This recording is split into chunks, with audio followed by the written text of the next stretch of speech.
आपके धन को शेयर मार्केट से कई गुना बढ़ाने के लिए हमारे वीडियो देखें और चैनल को सब्सक्राइब करें, वीडियो को लाइक करें और अपने दोस्तों और रिश्तेदारों के साथ शेयर करें। नए वीडियो के नोटिफिकेशन के लिए बेल आइकन ज़रूर दबाएं। स्वागत है आप सभी का जी बिजनेस पर। ये है choice broking presents investment Gurukul. मैं हूं स्वाति रायना और पिछली बार हमने इन्वेस्टमेंट गुरुकुल की क्लास में बात की थी क्या होता है शेयर, क्या होता है शेयर मार्केट। और शो खत्म करने से पहले सभी के लिए एक गुरु मंत्र था कि शेयर बाजार में निवेश करने के लिए किन 3 क्वालिटीज की जरूरत होती है, क्या 3 मंत्र हो सकते हैं। वो था धन, धीरज और ध्यान। और ये गुरु मंत्र आपको किसने दिया? जी बिजनेस के मैनेजिंग एडिटर अनिल सिंघवी ने। अरे आपको याद है? ऑफ कोर्स मुझे याद है। क्या बात है। अब मुझे भी तो मेरे लिए भी गुरु मंत्र है वो। और कई व्यूअर्स ने हमें बोला कि धन, धीरज और ध्यान, इसकी प्राप्ति कैसे होगी? आपने तो इतने भारी भरकम शब्द बता दिए। 3 मंत्र धीरज, मार्केट में। धीरज आपके भीतर से आना चाहिए, धन आपके पास थोड़ा तो होना चाहिए, और ध्यान यानी कि डायरेक्शन वो हम सिखा रहे हैं इन्वेस्टमेंट गुरुकुल में। बिल्कुल, और हमेशा की तरह एकदम सिंपल अंदाज में, बिल्कुल, और जो लोगों को काफी पसंद भी आ रहा है। आज की क्लास में हम अनिल जी बात करने जा रहे हैं डीमैट अकाउंट के बारे में। जैसा हमने पिछली बार कहा था कि एक पूरे एपिसोड में हम डीमैट अकाउंट के बारे में अच्छे से दर्शकों को बताएंगे। जी। तो डीमैट अकाउंट क्या होता है, कैसे खोला जाता है? देखिए, डीमैट अकाउंट ठीक उसी तरह से होता है जैसे बैंक अकाउंट होता है। कोई फर्क नहीं है बैंक अकाउंट और डीमैट अकाउंट में। फ़र्क क्या है? बैंक अकाउंट में क्या होता है, आप पैसे जमा कराते हैं, पैसे निकालते हैं। जमा कराने का तरीका एक है कि आप कैश डालते हैं या फिर कोई चेक आप डिपॉजिट करते हैं। निकालने का तरीका क्या है? या तो कैश निकालते हैं या आप किसी को चेक देते हैं। बिल्कुल करेक्ट। ठीक उसी तरह से डीमैट अकाउंट भी है। फ़र्क सिर्फ इतना है, डीमैट अकाउंट में आप शेयर जमा कराते हैं और शेयर निकालते हैं। पैसे की जगह शेयर। हाँ, पैसे की जगह शेयर। और इसमें अब शेयर ऐसे तो है नहीं कि हाथ में ले जाके जमा करा दिए निकाल दिए, नोट की तरह नहीं है, कैश नहीं होता, सिर्फ चेक की तरह होता है। कि आप जैसे चेक जमा कराते हैं और किसी को चेक देते हैं, वैसे डीमैट अकाउंट में आपके शेयर आते हैं और शेयर उसी तरह से निकलते हैं। उसकी प्रोसेस मैं आगे बताऊंगा, लेकिन आप एक बार समझ लीजिए कि ये बिल्कुल बैंक अकाउंट की तरह है। ठीक है। और अगर आपको शेयर बाजार में सीधे सीधे तौर पर शेयर खरीदने या बेचने हैं, अगर आप म्यूचुअल फंड में पैसा लगा रहे हैं, ठीक है ना, तब तो ज़रूरी नहीं है, तब भी डीमैट अकाउंट हो तो बहुत बढ़िया, ठीक है। लेकिन नहीं भी है तो चलेगा। लेकिन अगर आपको शेयर खरीदने या बेचने हैं सीधे तौर पर, तो फिर डीमैट अकाउंट का होना बेहद ज़रूरी। बिना डीमैट अकाउंट आप शेयर बाजार में ट्रेडिंग या इन्वेस्टमेंट, शेयर खरीदने बेचने का काम नहीं कर सकते। ये बिल्कुल बेसिक रिक्वायरमेंट है। ये तो है ही है। 3 चीज़ें चाहिए शेयर खरीदने बेचने के लिए। पहले बैंक अकाउंट सबसे पहली रिक्वायरमेंट है, दूसरी रिक्वायरमेंट डीमैट अकाउंट की, और तीसरी रिक्वायरमेंट है ट्रेडिंग अकाउंट की। ठीक है। उसको हम अगले एपिसोड में बताएंगे बिल्कुल। कि ट्रेडिंग अकाउंट कैसे खुला जाता है, कैसे क्या होता है, वो कैसे काम करता है। लेकिन उससे पहले डीमैट अकाउंट समझ लिए। जिस तरह से बैंक अकाउंट में आप अपने पैसे रखते हैं, डीमैट अकाउंट में आप अपने शेयर रखते हैं। और डॉक्यूमेंट्स की क्या क्या जरूरत होती है? कुछ अलग डॉक्यूमेंट्स, कुछ एक्स्ट्रा डॉक्यूमेंट्स? एक्स्ट्रा तो कुछ नहीं। देखिए, बेसिकली क्या है, आपका आइडेंटिटी प्रूफ एड्रेस होना चाहिए। कोई भी चलेगा। या आप ही स्वाति जी हैं, वो आप प्रूव कर दीजिए। या तो आप पैन कार्ड से कर सकती हैं, आधार कार्ड से कर सकती है, पासपोर्ट से कर सकती हैं, ड्राइविंग लाइसेंस चलेगा। ड्राइविंग लाइसेंस चलेगा। एक वो हो गया, वोटर आईडी कार्ड चलेगा। दूसरा आपका पैन कार्ड चाहिए। पैन कार्ड मस्ट है, सबसे जरूरी। हाँ, पैन कार्ड चाहिए। और पैन कार्ड पे आपकी फोटो तो दोनों ही काम कर जाएगा वो। और एक एड्रेस प्रूफ चाहिए। तो एड्रेस प्रूफ पे आप राशन कार्ड भी दे सकते हैं और बाकी सारी चीज़ें में से कुछ भी दे दीजिए। तो बेसिकली आपका आइडेंटिटी प्रूफ, पैन कार्ड और एड्रेस प्रूफ, ये 3 तो आपको लगाने हैं डॉक्यूमेंट। ठीक है। उसके अलावा थोड़ी बहुत वो फॉर्म में जो जानकारी भरनी होती है, वो सारी जानकारी आपको भरनी होगी, आपका नाम, पता वगैरह, ये वो सब। और उसके बाद आपको ये बताना होगा कि इस डीमैट अकाउंट का नॉमिनी कौन है। मतलब ओके, नॉमिनी भी रखना पड़ता है। सपोज मेरा अकाउंट है, मैं कल ना रहूं, तो मेरे बाद उस डीमैट अकाउंट पे किसका हक है? तो मैं मेरी वाइफ, बच्चे, किसी के भी जिसके भी नाम पर देना चाहता हूँ, तो नॉमिनी रख दें। नॉमिनी रखते हैं। ठीक है, सिंपल है। अब ठीक जैसे बैंक अकाउंट में कैसे होता है, मैं इंडिविजुअल भी कर सकता हूँ और जॉइंट होल्डर भी हो सकता हूँ। जॉइंट होल्डर अकाउंट है ना, मैं मेरी वाइफ के साथ हो गया। ठीक उसी तरह से डीमैट अकाउंट में भी हो सकता है। आपका इंडिविजुअल भी हो सकता है और जॉइंट अकाउंट भी हो सकता है। दोनों चीज़ें हो सकती है। अच्छा। तो मतलब आप एक जॉइंट होल्डर, 2 जॉइंट होल्डर भी रख सकते हैं। तो बेसिकली मैक्सिमम अप टू कितने जॉइंट होल्डर्स हो सकते हैं? मेरे ख्याल से 3 तक होने चाहिए, but I am not sure, नहीं 2 होंगे, क्योंकि 1+1, क्योंकि जनरली आप जब शेयर आप जब ट्रांसफर करते हैं अपने नाम पे, तो मेरे ख्याल से 1+1 ही होता है, क्योंकि जॉइंट होल्डर एक ही होता है। तो उस हिसाब से मेरे हिसाब से आप डीमेट अकाउंट में भी एक जॉइंट होल्डर रख सकते हैं। और जॉइंट होल्डर के साथ जब अकाउंट खोलें तो उनके भी सेम डॉक्यूमेंट्स देने पड़ते हैं? दोनों के लगेंगे।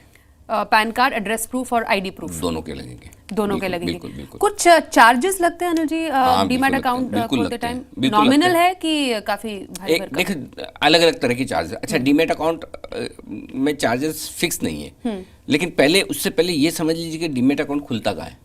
हाँ, जाना कहाँ पर पड़ेगा? बैंक अकाउंट तो बैंक में खुल जाएगा, डीमेट अकाउंट जाना कहाँ पड़ेगा? जाना कहाँ पड़ेगा? वैसे एक अच्छी बात है कि आजकल जाना नहीं पड़ता, हर अकाउंट खुलने के लिए लोग ही लाइन लगा के आपके पास आ जाते हैं। डीमेट अकाउंट देखिए, जो भी डिपॉजिटरी पार्टिसिपेंट, जिसको डीपी कहते हैं, जिसके पास ये लाइसेंस है, वो डीमेट अकाउंट खोल सकता है। अब ये लाइसेंस कौन देता है? ये लाइसेंस देती है 2 संस्थाएं हिंदुस्तान में, एक है NSDL और दूसरी है CDSL। NSDL national depository securities limited, national securities depository limited, और CDSL सेंट्रल सिक्योरिटीज डिपॉजिटरी। हाँ, तो ये दोनों संस्थाएं, CDSL BSE ने प्रमोट की है, NSDL NSE ने प्रमोट नहीं किया। ठीक है, दोनों का रेगुलेशन सेबी के पास है। ओके, टॉप रेगुलेटर सेबी है, सेबी के नीचे 2 संस्थाएं, 2 ब्रांचेस। हाँ, अब इनके नीचे आप मेंबर बनते हैं, उन मेंबर को डीपी बोलते हैं, डिपॉजिटरी पार्टिसिपेंट। तो डिपॉजिटरी पार्टिसिपेंट कौन हो सकता है? कोई भी ब्रोकर, स्टॉक ब्रोकर, ठीक है, जैसे कि हमारे चॉइस ब्रोकिंग है, ठीक है, ये हो सकते हैं। कोई भी बैंक हो सकता है, लगभग सारे बैंकों ने डीपी लाइसेंस लिए हुए हैं। फाइनेंशियल इंस्टीट्यूशंस हो सकती है, और कुछ और अलग ऐसी कंपनियां जो खाली डीपी बनती हैं लाइसेंस लेकर। तो ये सारे जो सेबी ऑथोराइज्ड डीपी हैं, यहां पर आपको अकाउंट खोलना है। आमतौर पर क्या होता है, डीमेट अकाउंट और ट्रेडिंग अकाउंट एक ही साथ खोलने की फैसिलिटी ब्रोकर देते हैं, ताकि आपको अलग अलग जगह ना जाना पड़े। और आमतौर पर यह भी होता है, जो बैंक्स हैं, ढेर सारे बैंक्स, मसलन ICICI बैंक, वहां पर आपको तीनों ही फैसिलिटी मिलेगी। बैंक अकाउंट भी है, डीमेट अकाउंट भी है, ट्रेडिंग अकाउंट भी है। ओके। लेकिन आजकल ऐसा कोई जरूरी नहीं कि आपने डीमेट अकाउंट जहां खुलवाया वहीं आपका ट्रेडिंग अकाउंट। मैं वही पूछने जा रही थी, जरूरी है कि ICICI के पास जाएं, वहीं पर डीमैट भी खोलना है? ना, और ट्रेडिंग अकाउंट भी खोलना है? किसी एक बैंक में बैंक अकाउंट है, किसी दूसरे ब्रोकर के यहाँ ट्रेडिंग अकाउंट है, और किसी तीसरे के यहाँ डीमेट अकाउंट है, पॉसिबल है। मैनेज करना आसान होता है? हाँ, कोई दिक्कत नहीं है। बेसिकली आप लिंक कर दीजिए, सिंपल लिंक होता है। आजकल तो टेक्नोलॉजी का जमाना है, तो ऐसी कोई समस्या नहीं। लेकिन हाँ, आमतौर पर एक जगह रखना, डीमेट और ट्रेडिंग अकाउंट एक जगह रखना एडवाइजेबल है। ओके। उससे आपको ट्रेड करने में आसानी और सुविधा रहती है। अगर अलग अलग बैंकों के साथ खोले तो जो बैंक होते हैं वो कुछ सुविधा देते हैं अपने कस्टमर्स को कि हमारे पास खोल लीजिए डीमैट अकाउंट, या हमारे पास खोल लीजिए डीमैट अकाउंट या ट्रेडिंग अकाउंट? हाँ बिल्कुल, सुविधा भी देते हैं और पैसे भी लेते हैं। हाँ। लेन बेसिकली क्या है, डीमेट अकाउंट में चार्जेस क्या लगते हैं? अब जैसे आप देखिए, बैंक अकाउंट में आपके क्या चार्ज लगते हैं? सेविंग बैंक का तो कोई चार्ज नहीं, मिनिमम बैलेंस रखना पड़ता है। किसी की रिक्वायरमेंट है, किसी की नहीं है। जो बैंक कहता है मिनिमम बैलेंस रखना है, वहां रखना होगा। सेम उसी तरह से आपका करंट अकाउंट है तो कुछ चार्जेस देने पड़ सकते हैं बैंक को। ठीक है। डीमेट अकाउंट में भी चार्जेस देने पड़ते हैं। किस तरह के चार्जेस होते हैं मैं बता दूं। पहला चार्ज अकाउंट ओपनिंग चार्जेस। जब आप अकाउंट ओपन करवाने जा रहे हैं तो कुछ कई सारे तो फ्री में खोलते हैं, कुछ पैसे चार्ज करते हैं, क्योंकि इसमें कोई स्टैंडर्ड रेगुलेशन नहीं है कि आप इतना ही चार्ज करोगे। कितना भी अपने बैंक अपने हिसाब से चार्ज करते हैं। क्या है, कंपटीशन इतना है तो कोई हार्डली कोई चार्ज करता है, नॉमिनल करता है भी तो बहुत ही कम। उन्हीं के पास आके अकाउंट डॉक्यूमेंटेशन चार्जेस की भाई आप एग्रीमेंट बना रहे हो तो उसके स्टैम्प पेपर की कॉस्ट हो गई, थोड़े डॉक्यूमेंटेशन 200-500 रुपए लेते हैं तो लेते हैं, नहीं तो वो भी नहीं लेते। तो उतना आपका पहला अकाउंट ओपनिंग चार्ज हो गया। उसके बाद एक चार्ज आता है, वो होता है एनुअल मेंटेनेंस चार्जेस। हर साल आपका डीमैट अकाउंट किसी ब्रोकर के यहाँ, किसी डीपी के यहाँ है या किसी बैंक में, तो वो हो सकता है आपसे कुछ ना कुछ चार्जेस लें साल का, मिनिमम फिक्स कि भाई आपको 200-500 रुपए इतना तो देना है। वो एनुअल रहेगा, साल में एक बार एनुअल हो सकता है। तीसरा चार्ज होता है, वो होता है कि ट्रांजैक्शन चार्जेस। अच्छा। हर बार आपके डीमैट अकाउंट में शेयर आया या शेयर गया वापस, तो उस ट्रांजैक्शन पे वो कुछ ना कुछ चार्ज लगा सकते हैं उसकी वैल्यू के हिसाब से। जैसे बैंक अकाउंट में जैसे आपने शेयर खरीदे, हाँ, समझे आपने HDFC बैंक के शेयर खरीदे 100 शेयर, 100 शेयर आपके डीमैट अकाउंट में आए या 100 शेयर आप डीमैट अकाउंट से ट्रांसफर कर रहे हैं बाद में बेचते वक्त, तो उस पर चार्जेस देने पड़ सकते हैं। कुछ डिपॉजिटरी ऐसी भी होती है जो ये कहते हैं कि हम पर ट्रांजैक्शन चार्ज नहीं लेंगे आपसे, आपको जितने करने कर लो, ओके, हम फिक्स चार्जेस ले लेंगे, इतने रुपए दे दो, आपको जितना ट्रांजैक्शन करना है, जितनी बार आया जाए, कोई खास फर्क नहीं। तो ऐसे में आपको क्या देखना है, पहली चीज कौन सा ऐसा डीपी है जो अकाउंट ओपनिंग चार्जेस नहीं ले रहा है या सबसे कम ले रहा है। दूसरा, अगर आप एक ऐसे इन्वेस्टर हैं जो बार बार शेयर खरीदते बेचते रहते हैं, आज लिया कल बेचा, कल लिया परसों बेचा, एक दिन डीमैट अकाउंट में आया, एक दिन डीमैट अकाउंट से निकला, हाँ, तो इसका मतलब बहुत ट्रांजैक्शन कर रहे हो आप, तो फिर आप पर ट्रांजैक्शन वाला मत लो, फिक्स ट्रांजैक्शन। हाँ, वो पर ट्रांजैक्शन अगर आपको पैसे देने हैं तो फिर ज्यादा पैसे लग सकते हैं, तब आप एक पैकेज वाला ले लो कि मुझे महीने या साल भर के इतने ही देने पड़े, आते जाते रहेंगे, है ना। और अगर आप हार्डली पैसिव इन्वेस्टर है, मतलब शेयर ले लिए 2-5 साल तक देखते नहीं हो, हिलाते नहीं हो, अनलेस की कोई बड़ी चीज हो जाए, और लेते ही हो बेचते नहीं हो, ऐसे भी बहुत लोग हैं ना, बिल्कुल। वो बोलते हैं लेके भूल जाने का, हाँ, लेके सो जाने का, वैसे लोग भी काफी कम थोड़ी है हिंदुस्तान में, ट्रांजैक्शन उतने नहीं है जितने, हाँ, ट्रांजेक्शन कम है, तो फिर आप पर ट्रांजैक्शन वाला भी ले लो। सो बेसिकली आपको अपनी रिक्वायरमेंट समझ लेनी है, और वो रिक्वायरमेंट समझ के आपको पता करना है कि मेरे लिए कौन सा तरह का डीमैट अकाउंट वाला चार्जेस सही होगा। और ज्यादातर सारे डीपी जितने हैं ना, वो आपको हर तरह के ऑप्शन देते हैं, option A, B, C, D, अलग अलग तरह के, आपको कौन सा सही समझ में आता है वो आप अपने लिए पसंद करें। तो यही क्राइटेरिया है एक डीपी अपने लिए सिलेक्ट करने का, चूज करने का, कहाँ से आपको अपना अकाउंट ओपन करना है। बेसिकली हाँ, आपको वो देखना है कि भाई मेरे पैसे कहाँ कम लग रहे हैं, है ना। ये तो आप शेयर खरीद के पैसा बनाए ना बनाए, ये तो देना ही है, तो जितने कम आपके लिए जो सूटेबल हो वो ज्यादा ठीक है। तो डीमैट अकाउंट के बारे में चर्चा हमारी जारी रहेगी इन्वेस्टमेंट गुरुकुल की इस क्लास में, तुरंत लौटेंगे, कहीं मत जाइएगा। वेलकम बैक, आप देख रहे हैं choice broking presents investment Gurukul, जिसमें आज हम आप सभी को बता रहे हैं डीमैट अकाउंट के बारे में। हमारे साथ हैं जी बिजनेस के मैनेजिंग एडिटर अनिल सिंघवी। क्या बीच में लगे कि बात बन नहीं रही है किसी डीपी के साथ अपने अकाउंट के मामले में, तो वो बदल भी सकते हैं, ये पॉसिबल है? या किसी बैंक की सर्विसेज से आप खुश नहीं है, हाँ, तो बैंक क्या की करेंगे? सर्विसेज से खुश नहीं है तो क्या करेंगी? अकाउंट बंद, बाय बाय, नया खोलेंगे। तो ये आसानी से पॉसिबल है। देखिए, जिस तरह से जितने आप बैंक अकाउंट खोल सकती हैं उतने ही डीमैट अकाउंट खोल सकती हैं। डीमैट अकाउंट के नंबर्स पे कोई रेस्ट्रिक्शन नहीं है, आपको जितना खोलना खोलिए, और ठीक है, हाँ, लेकिन कितने खोलने ये भी तो आपको पता होना चाहिए। हाँ। तो आज के ज़माने में जितना अकाउंट खोलना आसान काम है, उतने ही उन अकाउंट को मेंटेन करना मुश्किल काम है। हाँ। भले इंटरनेट है, भले सब कुछ है, सबके लॉगिन आईडी पासवर्ड याद करने में नानी याद आ जाती, कौन याद रखे? कितने सारे पासवर्ड रख दिए, हाँ, इसका क्या आजकल था, तो उसका क्या मतलब था। सिस्टम ऐसा हो गया, एक फाइल तो आपको ये बनानी पड़ती है जिसके अंदर सारे लॉगिन आईडी पासवर्ड लिखो, बिल्कुल, और फिर उस फाइल का लॉगिन आईडी पासवर्ड आपको अलग से याद होना चाहिए। नहीं तो पता चला सारे किसी को पता चल गया एक ही साथ में, तो ये बड़ा समस्या वाला काम है। डीमैट अकाउंट के केस में एक चीज और ध्यान में रखनी जरूरी है। एक तो जैसे मैंने बताया कि आप शेयर खरीदते हैं तो आपके डीमैट में अकाउंट में आते हैं, बिल्कुल, एक शेयर बेचते हैं, तो इसको मैं विस्तार से आगे बताऊंगा। लेकिन एक और भी तरीका है जिससे शेयर आपके डीमैट अकाउंट में आते हैं, वो ये कि अगर आपके पास फिजिकल शेयर हैं, पहले फिजिकल शेयर होते थे, हाँ, शेयर सर्टिफिकेट होते थे कागज शेयर के, सर्टिफिकेट, पहले की आप पहले की बात बता थोड़ा रहे थे, मजबूत वाला कागज होता हाँ, था, हाँ, ठीक है, वो शेयर सर्टिफिकेट होते थे। बाद में धीरे धीरे हमने उसको डीमेट कर दिए, सारे डिजिटल फॉर्म में, डिजिटल फॉर्म में आ गए। तो क्या होता था, जिसके पास पुराने शेयर सर्टिफिकेट अभी भी पड़े हैं, उन्हें कंपनी के पास या रजिस्ट्रार और ट्रांसफर एजेंट जो होता है उस कंपनी का, उसके पास वो शेयर भेजने हैं, ये मेरे नाम में है, ये मेरे फिजिकल शेयर है, आप इसको मेरे डीमेट अकाउंट में ट्रांसफर करिए।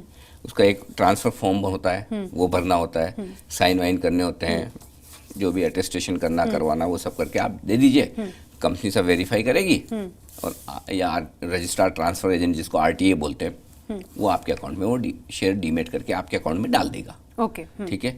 और अब तो धीरे धीरे कंपल्सरी हो रहा है, अनलिस्टेड कंपनी में भी, लिस्टेड में तो है ही कंपलसरी, अनलिस्टेड में भी। हाँ अब तो सेबी अनलिस्टेड में भी कंपलसरी कर रही है कि आप शेयर सर्टिफिकेट रख ही नहीं सकते, डीमेट करो अपने अकाउंट में। अच्छा, बॉन्ड्स वो डीमेट होने लग गए, म्यूचुअल फंड की यूनिट्स डीमेट होने लग गई, गोल्ड बॉन्ड्स, सॉवरेन बॉन्ड्स, कोई कैपिटल गेन बॉन्ड्स, हर तरह की चीज अब डीमेट होने लगी है।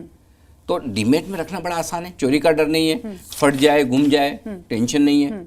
तो डीमेट तो एक तरह से वरदान है, बिल्कुल। क्योंकि ये तो स्वाति आपका नसीब बहुत अच्छा है कि आप 20-25 साल पहले थी नहीं मार्केट में, नहीं तो उस समय तो ऐसा होता था कि फिजिकल शेयर आ रहा है, उसमें सिग्नेचर मिसमैच, बैड डिलीवरी, किसी ने कोई गलत शेयर बेच दिए, ट्रांसफर करने भेजे 2-4 महीने निकल जाते थे, जब तक शेयर वापस आपके नाम में ट्रांसफर होकर ना आए तब तक आप उन्हें बेच नहीं सकते हो। अरे बाप रे, इतना झंझट, मेंटेन करने का भी चक्कर अरे उस पूछो पेपर मत। को। और लेटर लिखते रहो, तब तो ईमेल भी नहीं होती थी, फोन ही इतने कम होते थे, ईमेल तो दूर की बात है। मैं 25 साल पहले की बात बता, जब मैंने करियर शुरू किया था 92-93 में। तो आपके पास भी वो फिजिकल हाँ, अरे, शेयर्स थे? बिल्कुल। तो आपने कैसे, मतलब 1-2 तो अभी भी पड़े हैं जिनकी कंपनियां बंद हो गई। अच्छा। हाँ, अभी भी है, नमूने रखे हुए। तो फिर हमने डीमेट करवाए, डीमेट अकाउंट खोला और कंपनी में भेजे, रजिस्ट्रार एंड ट्रांसफर एजेंट के पास भेजे, उन्होंने डीमेट कर दिए। तो अभी भी अगर किसी के पास पड़े हैं तो डीमेट करवाने पड़ेंगे। डीमेट कराने में एक खास बात ध्यान में रखनी जरूरी, जो नाम आपका शेयर सर्टिफिकेट पे है वही नाम डीमेट अकाउंट का भी होना चाहिए। कुछ भी इधर उधर स्पेलिंग की मिस्टेक नहीं, या कई लोग मिडिल नेम बाद में ऐड कर देते अनिल हैं। सिंघवी, हाँ। अगर शेयर सर्टिफिकेट पे नाम है तो अनिल सिंघवी के नाम का डीमेट होना चाहिए। अगर अनिल कुमार सिंघवी है तो नहीं चलेगा। अनिल सिंघवी जॉइंट होल्डर मेरी वाइफ का नाम है, तो डीमेट अकाउंट भी उसी तरह से उसी क्रम में होना चाहिए। तो ये रिक्वायरमेंट है, शेयर सर्टिफिकेट पे जो नाम है वही नाम से डीमेट अकाउंट होना चाहिए। और इसलिए आप डीमेट अकाउंट मल्टीपल भी खोल सकते हैं, कि कुछ शेयर ऐसे हैं जो मेरे खाली इंडिविजुअल नाम में, कुछ जॉइंट नाम में, कुछ में पहला नाम वाइफ का, सेकंड नाम मेरा है। मतलब कई बार शादी के बाद क्योंकि लेडीज अपना सरनेम चेंज करती हैं, तो उस केस में सेम रखना चाहिए, या चेंज करवाने की वो बाद में चेंज कराने का प्रोसेस है, लेकिन एक बार तो आपको वो करना ही पड़ेगा कि भाई आपका जो नाम है उस नाम का डीमेट अकाउंट होना चाहिए। और उस, या फिर आप उसको ट्रांसफर करें कि भाई मैं पहले स्वाति रैना थी, पहले जो भी थी आप, अब स्वाति रैना है। तो सर मैं स्वाति रैना थी और स्वाति रैना ही हूँ। अच्छा, शादी के बाद भी नहीं बदली? ठीक है, तो सर यही नाम पहचान है। अरे वाह, तो आपके लिए फिर दिक्कत नहीं है, आपके शेयर सर्टिफिकेट पुराने हैं तो वो भी चल जाएंगे। तो पॉइंट ये है कि अगर आपका पहले कोई अलग नाम है, बाद में अलग नाम है, तो आप नए नाम में पहले शेयर्स को ट्रांसफर भी कर सकते हैं। ट्रांसफर करने के बाद डीमेट करवा लीजिए। तो ऑप्शन सारे हैं अवेलेबल, लेकिन आपका कहने का मतलब ये कि डीमेट अकाउंट का नाम वही होना चाहिए जिस कॉम्बिनेशन में आप शेयर्स को होल्ड कर रहे हैं। ये चीज ध्यान में रखने वाली। क्लियर है? और रिक्विजिशन स्लिप क्या होती है? हाँ, उसका इस्तेमाल कब होता है? उसके लिए ये समझना होगा कि भाई जैसे डीमेट अकाउंट की जरूरत हमने बताई, शेयर खरीदने और बेचने के लिए पड़ रही, तो पहले शेयर कैसे आते हैं? पहला तरीका तो ये कि आपने शेयर सर्टिफिकेट को डीमेट करवा लिया, फिजिकल से डीमेट में आ गया, तो आपके अकाउंट में डीमेट अकाउंट में आ गए शेयर। दूसरा तरीका ये कि जब आप शेयर खरीद रहे हैं मार्केट से, ब्रोकर के थ्रू ट्रेडिंग अकाउंट खोलकर जब शेयर खरीदे जाते हैं, उसकी प्रोसेस हम अगले वाले में बताएंगे। ठीक है? जब शेयर आ गए आपके अकाउंट में तो आप क्या करेंगे? वो उसके पैसे देंगे, पैसे देते हैं तो ब्रोकर आपको शेयर देता है। ब्रोकर आपको शेयर देगा कहाँ? राइट? हाँ, तो ब्रोकर आपके डीमेट अकाउंट में शेयर ट्रांसफर करता है। शेयर ट्रांसफर कर देगा। शेयर आ गए। अब आपने सपोज आपको लगता है कि ठीक है मुझे अब ये शेयर बेचने हैं, तो आप अपने ब्रोकर को बोलेंगे मुझे शेयर बेचना है, या आपका जो भी ट्रेडिंग अकाउंट है उसमें से आप ऑनलाइन ट्रेड करके शेयर बेच देते हैं। जब आप शेयर बेचती हैं तो शेयर तो देने पड़ेंगे ना। तो शेयर कैसे देंगे? दो तरीके हैं, एक तो या तो ऑनलाइन ट्रांसफर कर दें, और दूसरा तरीका है कि डीमेट रिक्विजिशन स्लिप होती है, एक डीमेट स्लिप होती है। जैसे चेक कैसे लिखते हो आप? हाँ, है ना, आपने चेक लिख के दिया XYZ के नाम का, हाँ। सेम उसी तरह से आपने उस ब्रोकर के नाम का डीमेट स्लिप दे दिया। ओके। उसका नाम लिख के और उसकी डिटेल लिख के कि भाई ये फलाना XYZ ब्रोकर है, सपोज चॉइस ब्रोकर है, चॉइस ब्रोकिंग प्राइवेट लिमिटेड या लिमिटेड जो भी है, ये इनका DP नंबर है, ये डिटेल है, इस तारीख को इतने शेयर मेरे अकाउंट से इनके अकाउंट में चली जाए। ओके। और वो आप उसके DP को दे दो। तो DP यहाँ पर एक तरह से बैंक का काम कर रहा है। अच्छा। DP आपका बैंक है, वो शेयर का ओनर DP नहीं है, शेयर का ओनर आप हैं। मैं हूँ। करेक्ट। जिसका बैंक अकाउंट है पैसा उसका है, बैंक का थोड़ी है, बैंक का नहीं है। बराबर है। जैसे आप बैंक को बोलते हो कि ये चेक मैं दे रहा हूं आपको, ये पैसा किसी XYZ को ट्रांसफर कर दो, आपने अनिल सिंघवी को दिया तो बैंक कर देगा। ठीक उसी तरह से डीमैट अकाउंट में आप जब डीपी को एक स्लिप देते हो कि ये शेयर हैं, ये मेरे ब्रोकर के अकाउंट में ट्रांसफर कर दो, वो कर देगा। बैंक से ट्रांसफर करने का काम कर रहा है। एग्जैक्टली, डीपी भी वही करता है। एक सीढ़ी है जिसके थ्रू आप माध्यम। आगे बढ़ रहे हैं, माध्यम है। ठीक है, आपके ब्रोकर को टाइम से शेयर मिल जाएंगे और जब शेयर मिल जाएंगे तो वो आपके अकाउंट में पैसे ट्रांसफर कर देगा। आपने शेयर बेचे, आपके पैसे आ गए, आपका शेयर निकल गया अपने अकाउंट से। तरीका कौन सा सही है, रिक्विजिशन स्लिप की ऑनलाइन ट्रांसफर करने का? अपने ऊपर रिक्विजिशन है। खो सकती है या कुछ हाँ, ऐसा हाँ, भी पॉसिबल हाँ, होता है? हाँ, क्योंकि फिजिकल मतलब पेपर फॉर्म में है। हाँ, तो और जाके आपको देनी है। देनी भी है। सिंपल चीज है। अभी देखिए स्वाति जी, आप क्या करती हैं, आपके पास दो ऑप्शन है। पैसा अगर आपको मुझे पैसा देना है, आप या तो मुझे चेक लिख के दे दीजिए, तब मैं अब मेरी बैंक में जाऊंगा, चेक डिपॉजिट करूंगा, ये सब है। और दूसरा तरीका ये कि अनिल जी आपके बैंक की डिटेल दीजिए, मैं ऑनलाइन कर देती हूँ। आपको क्या सही लगता है? अब तो डिजिटल की तरफ जा रहे हैं, जितना हाँ, जल्दी से काम हो जाए चुटकियों में उतना बेहतरीन। तो सिंपल है टेक्नोलॉजी। लेकिन इसमें एक चीज और भी बड़ी अहम है, वो भी हम डिस्कस करेंगे, वो अगले शो में भी करेंगे। वो चीज है डीमैट अकाउंट ऑपरेट करने के तरीके। ये बड़े काम के हैं। बिल्कुल। क्योंकि होता क्या है, ये जो आपने ये आइडिया यहाँ से आया कि आप बोल रहे हैं ना कि कौन करे, स्लिप रखे, तो बहुत सारे लोग, हाँ झंझट का काम है, तो बहुत सारे लोग इस झंझट से बचने के लिए क्या करते हैं मालूम है? क्या? वो कहते हैं कि एक काम करो, मैं आपको मेरी स्लिप साइन करके दे देता हूँ, अपने ब्रोकर को बोलते हैं। अच्छा। हाँ, जब आपको जरूरत है ले लेना। हाँ। ये इस तरह से होगा कि आपने एक ब्लैंक चेक दे दिया किसी अपने दोस्त को। ये तो रिस्क है ना? कुछ भी हो सकता है हाँ, उसमें। और दूसरा तरीका ये भी था कि एक और तरीका है जिसको पावर ऑफ अटॉर्नी कहते हैं, वो भी लिख के देते कि यार मेरे ब्याह पे आपको जो करना है कर लेना। ये दोनों ही बड़े रिस्की तरीके हैं। इस पे भी हमें विस्तार से चर्चा करनी ट्रेडिंग अकाउंट खोलने के पहले, ताकि डीमैट अकाउंट में आपको और क्या चीज़ें, क्या सावधानियां रखनी चाहिए। सबसे बड़ी बात, डीमैट अकाउंट की सावधानियां बहुत ज़रूरी है। यानी कि लॉकर की चाबी आपको अपने पास रखनी है या किसी और को देनी है। ये ध्यान में रखना ज़रूरी है। तो आज की क्लास में हमने जाना कि डीमैट अकाउंट क्या होता है, डीमैट अकाउंट कैसे खुलता है, शेयर कैसे डीमैट अकाउंट में आते हैं, कौन कौन से डॉक्यूमेंट्स की ज़रूरत होती है। इन तमाम मुद्दों पर तो हमने चर्चा कर ली, लेकिन डीमैट अकाउंट ऑपरेट करने के लिए किन चीज़ों का ध्यान रखें, डूज एंड डोंट्स क्या है, ये भी तो आपके लिए जानना ज़रूरी है ना। ये हम चर्चा करेंगे अपनी अगली क्लास में। साथ ही बताएंगे डीमैट अकाउंट और ट्रेडिंग अकाउंट में क्या होता है अंतर। इसलिए ज़रूर देखेगा अगली बार फिर से choice broking presents investment Gurukul. फिलहाल दीजिए हमें इजाज़त। नमस्कार।